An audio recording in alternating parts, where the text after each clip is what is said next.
त्योहारों की मिठास के बीच पनीर से लेकर मावा तक सब पर मिलावटखोरों की नजर है। हाल ही में सोशल मीडिया पर फूड एक्सपर्ट्स फूड के जब सैंपल्स की उन्होंने कुछ सैंपल्स लिए तो ख़ास तौर से पनीर की प्योरिटी को चेक किया गया, जिसके रिजल्ट्स ने सबको चौंका दिया। जो ब्रांडेड्स तो फिर भी ठीक पाए गए, लेकिन लोकल दुकानों और रोड साइड पनीर पूरी तरह से फेल पाए गए। सिर्फ पनीर ही नहीं, दिवाली पर पहले नकली मावा और मिठाइयों की बड़ी खेप भी पकड़ी जा रही है। तो कैसे पहचाने असली और नकली पनीर? मिलावटी पनीर खाने से आपकी सेहत पर क्या असर पड़ सकता है? और सिर्फ पनीर ही नहीं, आज हम तमाम जो दीपावली पर जो तमाम पकवान होते हैं, लजीज चीज़ें होती हैं, उनमें जो मिलावटखोरी का ये जो मामले लगातार सामने आ रहे हैं, उसी की पड़ताल करेंगे। ख़ास मेहमानों से लेंगे उनकी राय भी। पहले देखिए ये report.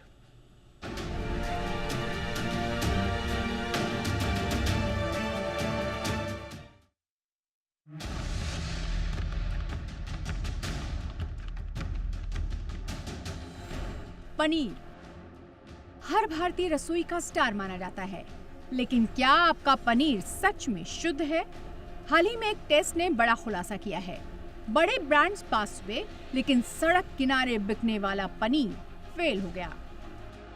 Health influencer food farmer यानी रेवंत हिमात्सिंका ने 11 पनीर सैंपल्स पर लैब टेस्ट किया।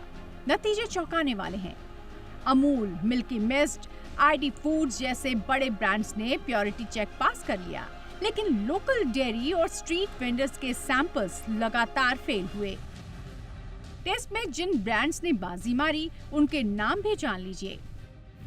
Amul fresh paneer, Amul Malai paneer, Govardhan paneer, Humpy A2 paneer, iD high protein paneer, Milky Mist, Desi farms.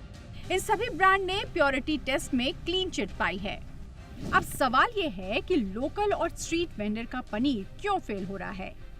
Revanth का दावा है कि कई जगहों पर एनालॉग पनीर बिक रहा है, यानी ऐसा पनीर जिसमें दूध की जगह सस्ता पाम ऑयल और कुछ केमिकल मिलाए जाते हैं। ये पनीर सस्ता पड़ता है। नकली पनीर जहां 210 रुपए किलो तक मिल जाते हैं, तो वहीं असली पनीर की कीमत करीब 450 रुपए किलो से ज्यादा हो सकती है। नकली पनीर दिखने में असली जैसा दिखता है, लेकिन इसके पीछे सेहत का बड़ा खतरा छिपा रहता है। इसे खाने से न सिर्फ पोषण की कमी होती है, बल्कि लंबे समय तक नकली पनीर खाने से किडनी, लिवर और पाचन तंत्र पर गंभीर असर पड़ सकता है। ये नकली पनीर अक्सर सिंथेटिक दूध या मिलावटी दूध से तैयार किया जाता है। इसमें रिफाइंड ऑयल, डिटर्जेंट, स्टार्च और खतरनाक रसायन मिलाए जाते हैं, जो आपके शरीर के लिए धीमा जहर साबित होते हैं। तो अगली बार पनीर खरीदते वक्त सिर्फ कीमत मत देखिए, सेहत भी देखिए, क्योंकि असली पनीर ही असली स्वाद और असली ताकत देता है। ब्यूरो रिपोर्ट, जी मीडिया। और इसके अलावा भी ये जो लैब टेस्ट हुआ है, उसके अलावा भी FSSAI ने नोएडा में 500-550 के आसपास एडिटेड पनीर को जब्त किया है। दिल्ली NCR में ये बेचा जाने वाला था। तो इस तरह के बहुत सारे मामले सामने आ रहे हैं। रिपीटेड इंसिडेंट्स हैं, इसीलिए बोल रहे हैं कि कहाँ पर ये चेक्स जो हैं वो मिस कर जाते हैं हमारा तंत्र। इसी पर बातचीत करने के लिए ख़ास मेहमान आज हमारे साथ हैं। स्वागत करते हैं डॉक्टर अशोक कुमार झिंगन सर का, senior physician, BLK Max hospital. बहुत बहुत स्वागत है डॉक्टर झिंगन सर आपका। Good evening. प्रदीप चक्रवर्ती साहब हमारे साथ हैं, फूड डायरेक्टर फसाई के। बहुत बहुत स्वागत है चक्रवर्ती सर आपका। Good evening. और हमारे साथ हैं डॉक्टर शिखा शर्मा, जानी मानी न्यूट्रिशनिस्ट हैं आप। गुड इवनिंग मैम, बहुत बहुत स्वागत है डॉक्टर शर्मा आपका हमारे शो पे। डॉक्टर झिंगन सर, चर्चा की शुरुआत आप ही से कर रहे हैं। और हालांकि एक ज़माना था जब दशक भर पहले इस तरह के इंसिडेंट बहुत होते थे, मतलब नकली पनीर, नकली मावा, नकली खोया बड़े आते थे। अभी थोड़ा सा ये कम हुए हैं, लेकिन दुख की बात यह है कि आज भी धड़ल्ले से इनकी बिक्री जारी है। तो सर, सबसे पहले तो जो भी ये सब स्टैंडर्ड नकली, मिलावटी, फेक पनीर या इस तरह की चीज़ें कंज्यूम कर रहा है सर, उसके हेल्थ पर किस तरह के रिस्क हैं? देखिए, ये जो बहुत ही ज़्यादा अब तो, क्योंकि बहुत इतना प्रचलन हो गया है, बहुत सारा पॉपुलर हो गया, सभी लोग जो हैं वो सोचते हैं कि प्रोटीन की मात्रा सिर्फ उनको जो है पनीर से मिलेगी। और ख़ास करके जब ऐसे अपने फेस्टिवल सीजन्स के ऊपर इसकी सबसे ज़्यादा खपत होती है। और ये देखा गया कि जितना भी जो अपना ये जो एडल्ट्रेटेड पनीर है, इसकी वजह से दो तरह की प्रॉब्लम होती है। एक तो होती है क्योंकि इसमें एडल्ट्रेटेड पनीर के अंदर मेन चीज़ें जो मिलाते हैं वो लोग जो है उसके अंदर जो है एक तो ब्लॉटिंग पेपर जो है वो मिलाते हैं, इसके साथ साथ इसके अंदर चाक पाउडर होता है, एक वेजिटेबल ऑयल्स होते हैं, ख़ास करके पाम ऑयल और जो है सोयाबीन ऑयल होता है, और इसके साथ साथ जो है कई लोग जो है इसके अंदर बहुत सारे डिटर्जेंट पाउडर्स बना के उससे जो है कई यूरिया और ऐसी घातक चीज़ें उसके अंदर मिलाते हैं। जो एक्यूट प्रॉब्लम होंगी सबसे ज़्यादा मुंह के अंदर छाला हो सकते हैं, मुंह के अंदर जो है सोरपन हो सकता है, उसके अलावा जो है वोमिटिंग, अपना नौशिया, कई बार लूज मोशंस हो सकते हैं, पेट में दर्द हो सकती है। और क्रॉनिक करके अगर आगे चल के जैसे रेगुलर इसका यूज़ करते हैं तो उसी वजह से जो है आप गुर्दे के ऊपर और लीवर के ऊपर दोनों के ऊपर काफ़ी नुकसान होता है। एक और चीज़ देखी गई कि जितना ये जो ऑयल है इसके अंदर ट्रांस फैट्स बहुत ज़्यादा होते हैं, और ये ट्रांस फैट्स जो होते हैं आगे चल के जो है हार्ट की प्रॉब्लम के लिए बहुत ही ज़्यादा जो है उसकी संभावना बढ़ा देते हैं। तो ऐसा ना हो कि हम तो ये सोच के खाएं कि इसके अंदर बहुत ज़्यादा प्रोटीन है, लेकिन उसके विपरीत जो असर हो रहा है और वो बहुत ही ज़्यादा देखने को मिलता है। काफ़ी ज़्यादा लोगों के अंदर हेल्थ से लेके काफ़ी समस्याएं पैदा हो रही हैं, और ख़ास करके जो है गैस्ट्रोइंटेस्टाइनल मतलब पेट से जुड़ी समस्या सबसे ज़्यादा है, क्योंकि ये सीधा जब एब्जॉर्ब होता है तो इसके अंदर जो भी कंटेंट होते हैं वो सारे डैमेज करते हैं हमारे। तो इसीलिए ये मतलब बहुत ही गंभीर समस्या है, और इसके ऊपर वास्तव में आपने आज जो चुना है सब्जेक्ट, राहुल साहब, मैं आपको बधाई देता हूं कि आप हमेशा ऐसा सब्जेक्ट चुनते हैं कि जो आज की जो बिल्कुल उसी समय की जो समस्या है उसके ऊपर डील करता है, और लोगों को सावधानी करने के लिए बहुत ही ज़रूरी था। क्योंकि लोगों को अभी भी लगता है कि जो वो खा रहे हैं पनीर वो बहुत अच्छा है, लेकिन इसके विपरीत है, इसके जो है नुकसान ज़्यादा हैं।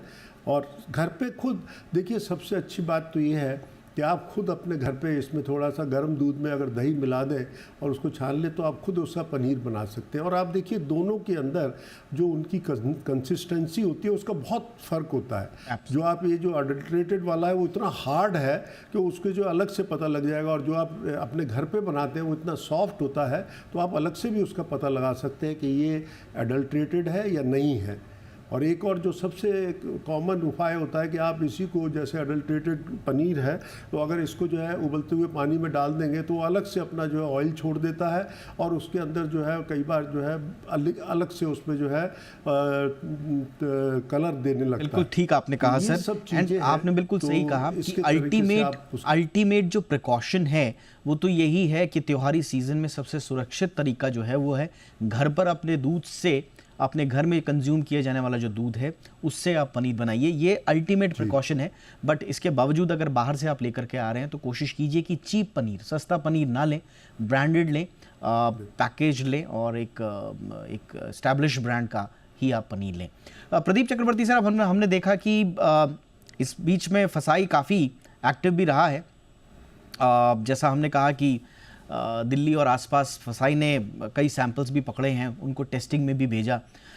80% से ऊपर तो जो खबरें आ रही हैं वो तो फेल ही हो गए उसमें, और 40 कुछ उनमें से भी कुछ जो हैं वो अनसेफ पाए गए। तो फसाई का किस तरह का किरदार होता है मार्केट से इस तरह के एडल्ट्रेटेड पनीर को साफ करने में? और सबसे बड़ी बात यह है कि एक बार जब ये लोग पकड़े जाते हैं, डिस्ट्रीब्यूटर है या रिटेलर है, इन पर किस तरह की कार्रवाई होती है? देखिए, इस बार तो एफएसएस से बहुत पहले से इसका ऊपर एक नोटिफिकेशन भी कर दिया from central FSSI to all the state food safety department कि इसको ये त्योहार का सीजन में एक्चुअली ये सब होता था और अभी भी हो रहा है। तो इसको कर्व करने के लिए जितना फूड सेफ्टी कमीशन है उसको इंस्ट्रक्शन भी दे गया है कि भाई आप लोग इसको सैंपल ड्रॉ करो और देखो कहाँ फेल होता है, जो फेल होता है उसका प्रोसिक्यूशन जैसे होता है ऐसे करो। और इस बार एक ऑफिशियल नोटिफिकेशन भी गया है दिल्ली से एफएसएसआई का तरफ से और इसका मुताबिक actually UP food safety department और राजस्थान एंड दिल्ली भी they have already taken action है, और इसमें काफी सारी कॉन्फिस्केट भी किया है, जो नकली पनीर बोलिए या नकली खोआ जो है, जो जिससे मिठाई बनता है, तो ये सब काफी ये भी किया है। और नकली पनीर को जो बोले, ये एक्चुअली बनता है कैसे? ये तो नकली दूध से ही बनता है। नकली दूध कैसे बनता है? नकली दूध ऐसे बनता है कि इसमें पाम ऑयल और ये स्टार्च और ये मिला के क्या बोलता है, ये potassium hydroxide which is harmful chemical, तो ये सब से बनता है। तो उसी से पनीर बना के ये लोग बेच रहा है। बट पनीर का भी थोड़ा तो टेस्ट रैपिड टेस्टिंग मेथड है, तो इसमें बहुत जल्दी पता चल जाता है कि कौन सा पनीर सही है, कौन सा नकली है। और अभी जितना स्टेट गवर्नमेंट है, सबके पास actually food safety on wheels, जो mobile food testing laboratory van जो है, वो सबके पास है, और वो कहीं भी लेके जा सकता है और वहाँ ही इमीडिएटली टेस्ट करके कर सकता है और कॉन्फिस्केट भी कर सकता है। एब्सोल्युटली। तो इस बार ज्यादा ये है, एफएसएसआई का फूड सेफ्टी डिपार्टमेंट के पास ज्यादा सपोर्ट है। तो ये इसमें एक्चुअली करना चाहिए, तो कर भी रहे हैं, दे हैव ऑलरेडी डन। बिल्कुल सर। और इसमें एक बड़ा सवाल ये भी आता है कि आप अपने आसपास देखिए, डेयरी प्रोडक्ट्स की इतनी भरमार है, कभी कभी तो लगता है कि इतना प्रोडक्शन सच में होता भी है या नहीं होता है, क्योंकि सरप्लस है हर चीज़ और आपके आसपास भरमार है हर चीज़ की। तो उस समय दिमाग में एक सवाल ये भी आता है कि इतना सारा प्रोडक्शन इतने बड़े देश में, फिर एक्सपोर्ट भी हो रही हैं चीज़ें, ये सारा का सारा नेचुरली प्रोड्यूस्ड हमारे पास चीज़ें हैं या ये सब सिंथेटिक हैं, नकली हैं, सब स्टैंडर्ड हैं? उस पर भी मैं आऊँगा कि उसको कैसे पता कर सकते हैं। डॉक्टर शिखा शर्मा के पास जा रहे हैं। मैम, वैसे तो आप न्यूट्रिशनिस्ट हैं मैम, आप सेहत से जुड़ी हुई, न्यूट्रिशन से जुड़ी हुई बातें बताती हैं, लेकिन मैम एक आम हाउस होल्ड के लिए, ख़ास तौर से पनीर जैसी चीज़ें जब घर में आती हैं, कोई टेस्ट क्या होता है इनका कि जिससे हम ये पता कर पाएँ, उसकी स्मेल से या टेक्सचर से, या जैसे सर ने अभी बॉइलिंग वाला बताया था, कि कम से कम एक बेसिक स्क्रूटनी हो जाए कि पनीर सही भी है या नहीं? मैम आप अनम्यूट हो जाएं प्लीज। सॉरी। अच्छा, जैसे कि बहुत सारे तरीके हैं जिससे आप टेस्ट कर सकते हैं कि आपकी पनीर ऑथेंटिक है कि नहीं। सबसे पहले आप पनीर को अपने हाथ में इस तरह से मलिए। जो रियल पनीर होगा वो दाने दाने करके टूटेगा, और जो ये पाम ऑयल का बना हुआ या वनस्पति इस तरह की चीजों का जो बना हुआ पनीर है, वो रबरी फील होगा आपके फिंगर्स के बीच में। सेकेंड चीज है कि आप उसको थोड़ा सा क्रश करके उसको पानी के अंदर डालें। जब पानी के अंदर आप डालेंगे तो आप देखेंगे कि जो रियल पनीर है वो नीचे सेटल हो जाएगा, बट जो आर्टिफिशियल पनीर है वो पानी को थोड़ा क्लाउडी कर देगा। थोड़ा सा वो उसमें, क्योंकि उसका ऑयल निकल रहा होता है, तो वो पानी को थोड़ा क्लाउडी करता है। तीसरा, जैसे कहा कि अगर आप थोड़ा सा गैस पे पनीर को जलाएं तो जो ओरिजिनल पनीर होता है, क्योंकि वो एक एनिमल प्रोडक्ट है, तो उसकी खुशबू अलग होती है, और जो ये ऑयल से बना हुआ पनीर है वो बेसिकली फ्लेम कैच करेगा, वो बर्न नहीं होगा, वो फ्लेम कैच करेगा। एंड ऑफ कोर्स, जैसे कि उड़द दाल का भी टेस्ट होता है कि आप पनीर को, उड़द दाल की पनीर को आप पानी में, गर्म पानी में घोल के डाल दें, उसमें थोड़ी उड़द दाल डालें। अगर उसमें फ्रॉथी या रेडिश कलर, पिंकिश कलर आए, तो दैट मीन्स वो ये ऑयल का बना हुआ पनीर है, वो जेन्युइन पनीर नहीं है। ये कुछ बहुत सिंपल तरीके हैं जो आप फॉलो कर सकते हैं। ये बहुत अच्छी टिप्स आपने दे दी, और इसके अलावा जैसा सर ने बताया भी था, स्मेल से भी आप कर सकते हैं, लेकिन सबसे इम्पॉर्टेंट जो वही है, टेक्सचर से जो पता कर सकते हैं आप। असली पनीर हल्का सा क्रम्बली होता है, वो नकली पनीर जो है मैम ने जैसे बताया रबरी होगा या पूरी तरह से टूट जाएगा। तो ये छोटी छोटी बातें हैं जो आप पनीर अगर कंज्यूम करते हैं तो आपके लिए जानना ज़रूरी है। छोटे से ब्रेक के लिए रुकते हैं। ब्रेक के उस पार नकली पनीर पर पूरी तरह से अंकुश कैसे लगे, और जो बड़ा सवाल वही है, हमारे आसपास इतनी सारी चीज़ें उपलब्ध हैं, तो क्या ये सब असली है, सही तरीके से प्रोड्यूस होकर हमारे पास आ रही हैं, या शक की गुंजाइश बनती है? छोटे से ब्रेक के बाद चर्चा आगे।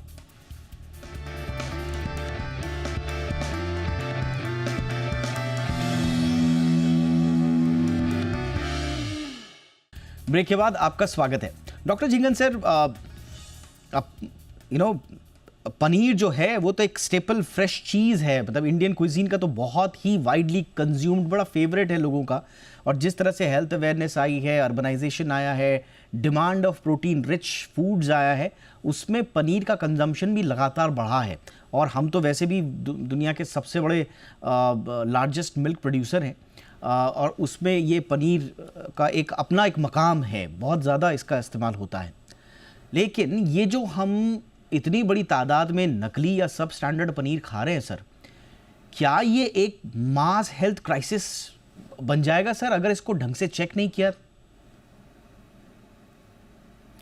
आप बिल्कुल सही कह रहे हैं, क्योंकि इस तरीके का पनीर जिसको हम लोग कहते हैं एनालॉग पनीर, मतलब ऐसा पनीर जो एक्चुअल उसमें कंटेंट वो नहीं है, लेकिन इसको जो बनाया गया है डिफरेंट तरीके से बनाया गया है। और अक्सर फ़र्क क्या है कि देखिए, जो ओरिजिनल पनीर है, जो ब्रांडेड पनीर है, जो अच्छे वाले पनीर हैं, उनकी प्राइस होगी अबाउट डबल द प्राइस। अगर ये 200 का है तो वो 400 कुछ के होते हैं सर। तो ये जो वेंडर्स होते हैं, जो स्ट्रीट वेंडर्स हैं ना, ये सबसे ज़्यादा नुकसान करते हैं। और सबसे ज़्यादा सफरिंग जो हमारी हुई है वो लो जिसको कहना चाहिए, क्योंकि हर कोई ये सोचता है कि इसमें बहुत शक्ति है और वो ये सोच के खा रहा है कि इसमें बहुत प्रोटीन है। तो ये एक रेगुलर हेल्थ प्रॉब्लम होने वाली है। और ख़ास करके लोअर ग्रुप के, ख़ास करके जो लोग हैं, पुअर ग्रुप जिसको कहना चाहिए, क्योंकि ये जो स्ट्रीट वेंडर है ये इसी को इस्तेमाल करते हैं जो एडल्ट्रेटेड है, because they will never purchase the, वो इतना हाई कॉस्ट वाला कभी खरीदते ही नहीं है, और उसको सबसे ज़्यादा कंजप्शन वहीं होता है इसका। तो इसलिए मैं तो सब यही कहूँगा कि अगर अपनी अपनी हेल्थ का ख्याल रखना है तो बजाय इसके कि छोटे मोटे रेस्टोरेंट्स में जाने के, या आप जो है अनब्रांडेड जो पनीर लेके बाज़ार से खाने के, और ख़ास करके जो गली नुक्कड़ पे या जो स्ट्रीट वेंडर्स हैं उनके वहाँ से अगर ये इसकी पनीर की प्रिपरेशन खाते हैं, डेफिनेटली इसमें बजाय आपके स्वास्थ्य के सुधार के ये एक स्वास्थ्य की समस्या खड़ी करेगा। लॉन्ग टर्म के लिए भी इसकी बहुत समस्या है, खास करके लीवर के ऊपर इसका बहुत फ़र्क पड़ता है, और ज़्यादा मात्रा में बहुत लंबे टाइम तक लेते रहें तो किडनीज़ पे भी असर पड़ता है। इसके साथ साथ जो ट्रांस फैट, सबसे बड़ी चीज़ क्या है कि ये जो इंग्रेडिएंट्स हैं इनके अंदर इतना ट्रांस फैट्स होता है, वो हार्ट की आर्टरीज़ के ऊपर जमा होता है, हार्ट प्रॉब्लम्स को भी बढ़ाएगा। तो एक बिल्कुल सही मायने में जैसे आपने कहा कि ये एक बहुत बड़ी समस्या बनने वाला है, इसमें बिल्कुल भी इसीलिए गवर्नमेंट भी तो बहुत ज़्यादा वो रहती है ना, चौकसी, इसीलिए वो बार बार छापे मारते हैं, हर जगह से पकड़ते हैं। लेकिन जो बनाने वाले हैं वो बिल्कुल, आप इसको छोड़िए, जैसे अभी दिवाली आ रही है, आपको जो है ये एडल्ट्रेटेड खोया मिलेगा जिसके अंदर वो अरारोट मिला देते हैं, उसके अंदर जो है अपना यही पाउडर मिला देते हैं, उसके अंदर मिल्क पाउडर जो है वो सस्ता सा उठा के वो मिला देते हैं। और उस तरीके से ये एक बहुत बड़ी हेल्थ प्रॉब्लम है, क्योंकि एक कस्टम है हमारे यहाँ, सब लोग मिठाई खाते हैं, मिठाई बांटते हैं, लोगों के यहाँ ले जाते हैं, और इसका पूरा फ़ायदा उठाया जाता है। इस समय जितने भी बेचने वाले लोग हैं वो सब इसको जो है, क्योंकि इतनी डिमांड पूरी होगी नहीं अगर हम रियल उसकी बात करें तो इसीलिए सब लोग जो है उसका एडल्ट्रेटेड पनीर, एडल्ट्रेटेड खोया, इसका पूरा, क्योंकि इसमें डिमांड ज़्यादा है, लोग पूछेंगे नहीं क्वालिटी की तरफ, और बस वो सबको बांट देते हैं। तो आपने बिल्कुल सही कहा कि ये एक बहुत बड़ी गंभीर समस्या आगे बनने वाली है, और इसके लिए सरकार भी को भी अब है तो सही, जागरूकता तो है ही है, लेकिन इतने मास स्केल पे ये है, उसको रोकना थोड़ा मुश्किल तो है ही, पर फिर भी सरकार के प्रयासों से काफ़ी हद तक इसको ख़त्म किया जा सकता है। एब्सोल्युटली। प्रदीप सर, एक चीज़ बताइए, अब एनालॉग पनीर की जो लीगैलिटी है वो तो देखिए उसको तो परमिशन है, मतलब लीगल है वो, हालांकि फसाई की गाइडलाइंस ये कहती हैं कि आपको उसमें नॉन डेयरी प्रोडक्ट की तरह उसको लेबल करना पड़ेगा। लेकिन ये जब तक सर ये ग्रे लाइन रहेगी, अब मतलब क्या इसकी परमिशन पूरी तरह से हम इसको बैन नहीं कर सकते कि भाई एनालॉग पनीर आप बना ही क्यों रहे हैं? अगर उसकी आड़ में बहुत सारी गुंजाइश हो रही है एडल्ट्रेशन की, तो एनालॉग पनीर की आप इजाज़त ही क्यों दे रहे हैं? आप जो नेचुरल जो कॉन्स्टिट्यूएंट्स हैं, मिल्क कॉन्स्टिट्यूएंट्स हैं, उन्हीं से आप बनाइए। तो क्या ये नहीं लगता सर कि बहुत बड़ा ग्रे एरिया है प्रदीप सर? नहीं, ये तो ग्रे एरिया है, बट हमारा जो है ये एक्चुअली हमारा दो चीज है एक्चुअली। एक है सबस्टैंडर्ड फूड, अगर दूध में अगर पानी भी आप मिला दो तो वो सबस्टैंडर्ड बन जाता है, और सबस्टैंडर्ड के लिए पेनल्टी का प्रोविजन है सेक्शन 51 ऑफ एफएसएस एक्ट, उसमें एक्चुअली 5 लाख रुपीज का पेनल्टी इम्पोज हो सकता है। और दूसरा है एक्चुअली आपका ये अनसेफ फूड जो पोटेशियम हाइड्रोक्साइड ये सब देता है, ये सब एक्चुअली अनसेफ फूड। तो ये अनसेफ फूड के लिए तो काफी स्ट्रिक्ट प्रोविजन है, इसमें इम्प्रिजनमेंट का भी प्रोविजन है। तो ये सब चीज है। बट एनालॉग पनीर जब नहीं, मेरा कहने का मतलब ये है सर कि जब इतना सारा दूध है हमारे देश में, इतने सारे, तो फिर नॉन डेयरी प्रोडक्ट से पनीर बनाने का क्या तुक है? आप बनाना है आपको तो डेयरी से बनाइए, बात ही खत्म। तो फिर ना उसको लेकर कोई कंफ्यूजन रहेगा लोगों के मन में, और ना उसकी आड़ में कोई मिलावट हो पाएगी। हाँ, पनीर तो बनाना है तो इससे ही बनाना है, क्योंकि पनीर का जो स्टैंडर्ड्स जो है एफएसएस रेगुलेशंस का मुताबिक, उसमें actually it is very clear कि मिल्क फैट जो है it should not be more than 15% of dry matter, और इसमें मॉइस्चर 70% से ज्यादा नहीं होना चाहिए। पनीर का ये स्टैंडर्ड है, तो ये स्टैंडर्ड के मुताबिक होना चाहिए। और एनालॉग पनीर अलाउ किया है, बट एनालॉग पनीर का ऐसा जो स्टैंडर्ड है उसमें ऐसा कोई खास चीज नहीं है। पनीर से और खोआ से ही तो ज्यादा से ज्यादा मिठाई बनता है। तो ये सब एनालॉग पनीर, ये जो ग्रे एरिया है आपने सही बोला, इसका भी अलग से स्टैंडर्ड्स देना चाहिए। क्योंकि सर जो लीगल भी बताए जाते हैं अनलॉक पनीर, उनमें भी इमल्सिफायर्स यूज हो रहे हैं, स्टार्च यूज हो रहा है, low quality vegetable oils use हो रहे हैं, स्टार्च हो रहा है ना, मिल्क सॉलिड्स, वेजिटेबल ऑयल्स, और ये बड़े प्राइमरी इंग्रेडिएंट्स हैं इनके।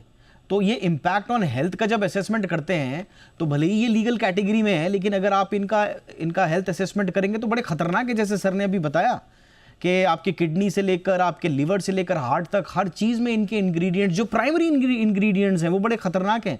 तो why don't we ban it? नहीं, बैन तो पहले तो एफएसएस से इसको अलाउ नहीं किया, बट उसके बाद एक्चुअली ये काफी रिप्रेजेंटेशन भी आया है एनालॉग पनीर, बट उसको भी अभी तक एक्चुअली इसको बैन तो नहीं किया, बट लीगलिटी तो दे दिया, बट लीगलिटी नहीं देना चाहिए मेरे ख्याल। Right sir, sir. Doctor Shikha Sharma, ma'am, any piece of advice for, क्योंकि अभी दीपावली आने वाला है मैम, लोग जाहिर सी बात है उनके स्वाद को हम कड़वा नहीं करना चाहते हैं, बट दीपावली सेफ रहे उसके लिए आप कुछ बुनियादी टिप्स देना चाहेंगे, खास तौर से पनीर, खोया, इन सब चीजों में? जी बिल्कुल, मैं ये कहूंगी सबसे पहले जितनी भी एक्सपेक्टिंग महिलाएं हैं, प्रेग्नेंट लेडीज हैं, उनको बिल्कुल इस तरह के पनीर नहीं खाने चाहिए, क्योंकि ये जैसे कि बताया गया है किडनी लिवर के लिए खराब है, और एक बढ़ते हुए बेबी के लिए भी जो है फीटस के लिए भी खराब है। नंबर 2, बच्चों को तो बिल्कुल नहीं देना चाहिए। बच्चों को वैसे भी ये पनीर डाइजेस्ट नहीं हो पाएगा और उनके स्टमक में, उनके डाइजेशन सिस्टम में खराबी आएगी। थर्ड थिंग इज कि जब भी अगर आप बाहर जा रहे हैं और बाहर कोई और आपको इस तरह से खिला सकता है, आपको नहीं पता होगा, कोशिश करें कि पनीर डिशेस को कम से कम खाएं या अवॉइड ही करें, क्योंकि बाहर जो पनीर है, कमर्शियल पनीर जैसे रेस्टोरेंट वाले हैं, उस पर आपका कोई कंट्रोल नहीं है। तो जितना हम डिमांड कम करेंगे फेस्टिव सीजन में, उतना ये एनालॉग पनीर कम बिकेगा। तो हमारी तरफ से आई वुड से कि इट्स बेटर कि आप किसी और चीज को खाएं, किसी और चीज को प्रेफर करें, रादर देन कि इस तरह की पनीर डिशेस को आप खाएं। And lastly I would say कि अगर आपने खा लिया और आपको साइड इफेक्ट या लूज मोशंस हो रहे हैं, तो बेस्ट है कि आप कोकोनट वाटर पिएं, आप अपने को हाइड्रेट करें, आप जो रात को त्रिफला है वो खाएं, और इस खासकर इस फेस्टिव सीजन में जो डाइजेस्टिव एड्स होते हैं, जैसे जो काढ़ा होता है जिसके अंदर अदरक है, तुलसी है, सिनेमन है, इलायची है, और थोड़ा सा हींग, अगर इस तरह काढ़ा आप रोज पिए तो आपका लिवर कम से कम हेल्दी रहेगा, डाइजेस्टिव सिस्टम स्ट्रांग रहेगा। Absolutely. So on that note, ये सारी टिप्स के साथ साथ हम तमाम दर्शकों को दीपावली की बहुत बहुत शुभकामनाएं देंगे, और साथ ही साथ में उम्मीद करेंगे कि उनकी दीपावली शुभ रहे और स्वस्थ और स्वादिष्ट दोनों रहे। और इसके लिए ज़रूरी है कि आप नकली पनीर, नकली खोया या नकली प्रोडक्ट हैं उनके बारे में सही जानकारी रखें। और इसके लिए आज हमने अपने तीनों एक्सपर्ट्स को बुलाया था। बहुत बहुत शुक्रिया doctor Shikha Sharma ma'am, thank you so much आपके समय के लिए। प्रदीप चक्रवर्ती सर, बहुत बहुत शुक्रिया सर आपके समय के लिए, thank you so much. Doctor Ashok Kumar Jhingan sir, thank you sir for your time.